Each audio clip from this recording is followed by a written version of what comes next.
दोस्तों, क्या आप जानते हैं सऊदी अरब और दुबई की नींद क्यों उड़ी पड़ी है? भारत के हाथ तेल का इतना बड़ा कुआं कहां से लगा है? क्या इसके बाद से भारत अब दूसरे देशों से तेल लेना बंद कर देगा? क्या ये तेल सिर्फ भारत के ही काम आएगा या फिर इसे दूसरे देशों से भी एक्सपोर्ट किया जाएगा? आखिर इससे पेट्रोल डीजल के भाव में क्या बदलाव देखने को मिलेंगे? अगर आप नहीं जानते तो चलिए आज हम आपको बताते हैं। दोस्तों, भारत अब एक ऐसा देश बन गया है जो किसी भी चीज के लिए किसी दूसरे देश पर निर्भर होना बिल्कुल भी मंजूर नहीं करता है।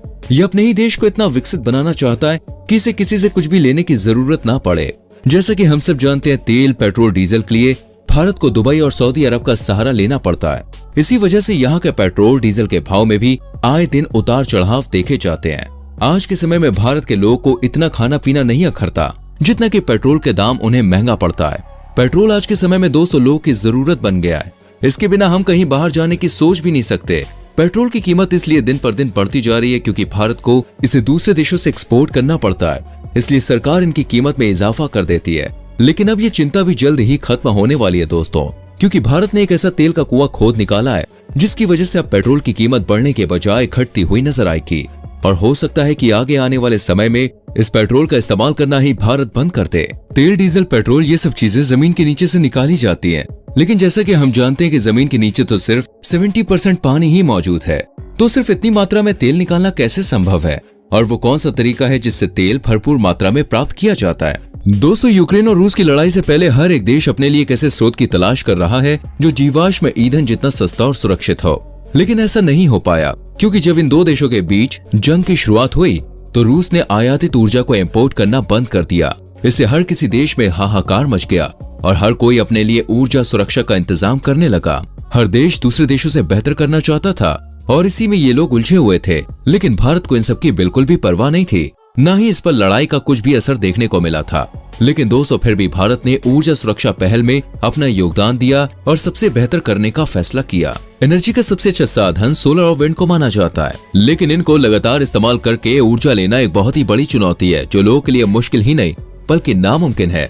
इसलिए कोई भी इसका लगातार इस्तेमाल नहीं कर सकता है। वैसे तो इस मिशन को पूरा करने के लिए न्यूक्लियर एनर्जी का सहारा भी ले सकते हैं, लेकिन दोस्तों ये बहुत ही जोखिम भरा है, इसलिए हर कोई इस ऑप्शन को छोड़ना ही पसंद करता है। इसके अलावा इलेक्ट्रिसिटी व्हीकल भी मौजूद है, लेकिन ये पेट्रोल डीजल के मुकाबले में फीके हैं। इसलिए भारत ने दूसरा तरीका अपनाया है एक नए मिशन की शुरुआत का, जिसका नाम था राष्ट्रीय हरित हाइड्रोजन मिशन। इसमें सरकार ने करीब 20,000 करोड़ रुपए खर्च किए हैं।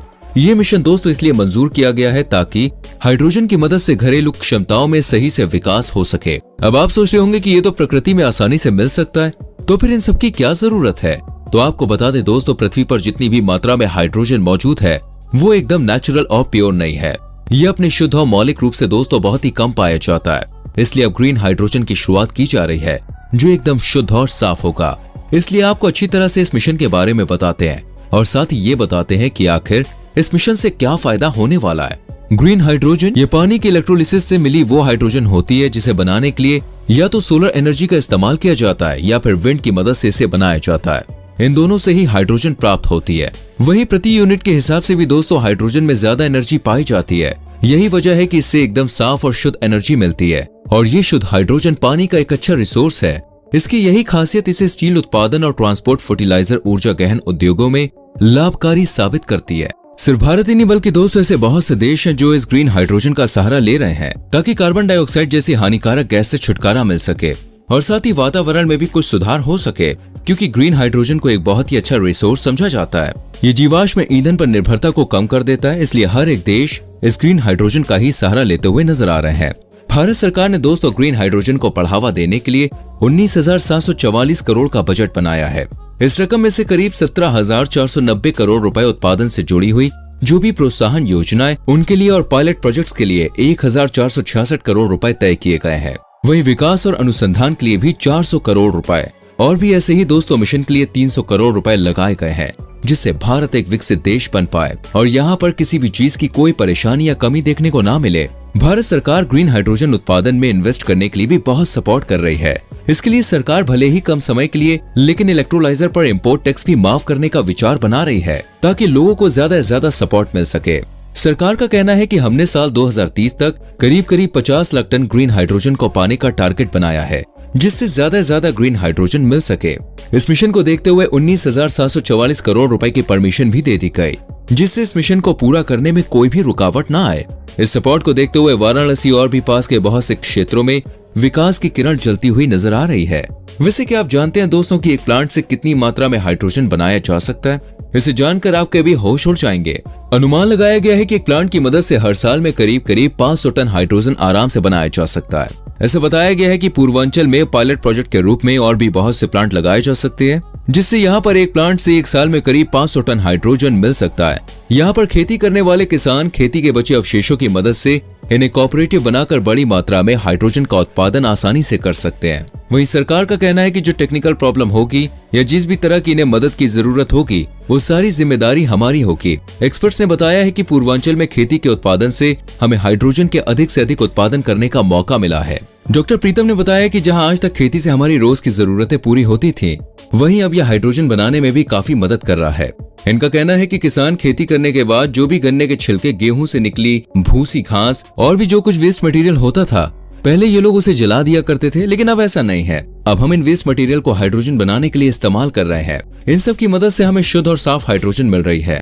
डॉक्टर प्रीतम का कहना है कि इसी के चलते अभी बिना किसी संसाधन या फिर सरकार की किसी भी मदद के बिना रोजाना मिर्जापुर में आधा टन ग्रीन हाइड्रोजन प्राप्त कर रहे हैं। हर रोज 1 से 5 टन ग्रीन हाइड्रोजन बनाने वाले पायलट प्लांट का खर्च 100 करोड़ रुपए है। इस मिशन को देखते हुए बहुत सी बड़ी बड़ी कंपनियां भी अपना पैसा इसमें इन्वेस्ट कर रही हैं। साथ ही IT कंपनी भी ग्रीन हाइड्रोजन के शोध में लगी पड़ी है, जिससे आने वाले समय में लोगों को बहुत ज्यादा फायदा मिलेगा। वैज्ञानिक प्रीतम सिंह ने दावा किया है कि 1 लीटर पेट्रोल के बराबर एनर्जी का जो ग्रीन हाइड्रोजन होगा वो 25 रुपए कम में आपको मिल जाएगा। इसका रेट पेट्रोल से बहुत ही कम देखने को मिलेगा। साथ ही ये भी बताया गया है कि जहां 1 लीटर पेट्रोल 105 रुपए की कीमत में बाजार में बिकता है और इसके अंदर 3.54 मेगा जूल एनर्जी होती है, इतने से दोस्तों एक 100 सीसी की बाइक सिर्फ 60 किलोमीटर का सफर तय कर सकती है, जबकि ग्रीन हाइड्रोजन की मदद से आप 60 किलोमीटर का सफर सिर्फ 80 रुपए में कर सकते हैं। इसके इस्तेमाल से पोल्यूशन जैसी समस्या भी देखने को नहीं मिलेगी। आखिर इसका इस्तेमाल कैसे किया जाएगा? गाड़ियों में ये फ्यूल गैस लगाई जाएगी, जिसे आप एक बैटरी की तरह भी मान सकते हैं। इसके अंदर एक एनोड और एक कैथोड नाम के इलेक्ट्रोड लगे होंगे। इन्हीं की मदद से केमिकल प्रोसेस होता है और फिर ऊर्जा पैदा होती है। लेकिन सवाल यह है कि इन पेट्रोल और तेल का पता कैसे लगाया जाता है कि जमीन में इतनी मात्रा में मौजूद है। इसके लिए 200 फीट तक जमीन में बोरिंग करके एक बम डायनेमिक को डाला जाता है और जब ये फट जाता है और इसके 10 किलोमीटर के एरिया में भी इफेक्टेड हो जाता है, इसके बाद साइंटिस्ट इससे निकलने वाले सूक्ष्म तरंगों को फोन की मदद से रिकॉर्ड करके इनके बारे में पता लगाते हैं। इसके बाद सुपर कंप्यूटर की मदद से छानबीन के बाद पता लग जाता है कि कहां पर कितनी मात्रा में तेल है। इस तरह से ये लोग तेल को प्राप्त करते हैं। दोस्तों, आपको क्या लगता है कि ग्रीन हाइड्रोजन गैस के बाद पेट्रोल भारत में बिकेगा या फिर पूरी तरह से बंद हो जाएगा? कमेंट में लिखकर जरूर बताएं। वीडियो को लाइक और शेयर करें और आने वाली वीडियोस को देखने के लिए चैनल को सब्सक्राइब करके बेल आइकॉन प्रेस करें, जिससे आने वाली वीडियोस आपसे मिस ना हो। मिलते हैं अगली वीडियो में। अपना बहुत ख्याल रखें। Bye bye, take care.